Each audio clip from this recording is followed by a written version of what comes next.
বৃহস্পতিবার ভোররাত্রে অস্ট্রেলিয়ায় পার্থে পৌঁছে গিয়েছে ভারতীয় ক্রিকেট দল। অস্ট্রেলিয়া সফরের আগে থেকে শুরু হয়েছে জল্পনা। দলে রয়েছেন বিরাট কোহলিও।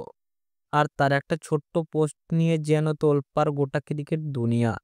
ঠিক সকাল 10টায় কোহলি লিখেছিলেন মাত্র 13টা শব্দে একটি পোস্ট, যেখানে লেখা ছিল, যখন কেউ হাল ছেড়ে দেওয়ার সিদ্ধান্ত নেই তখন সে সত্যিকারের ব্যর্থ।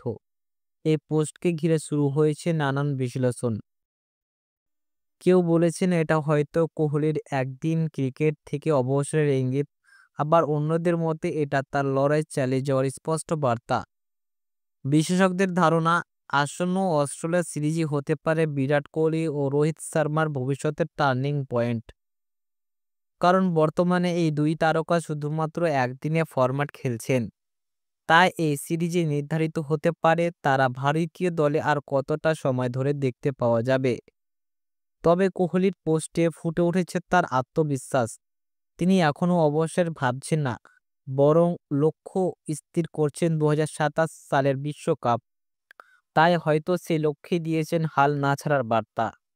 এর আগে ওয়েস্ট ইন্ডিজের বিরুদ্ধে দ্বিতীয় টেস্টের সময়ে দুই সিনিয়র ক্রিকেটারকে নিয়ে মুখ খুলেছিলেন দলের প্রধান কোচ গৌতম গম্ভীর।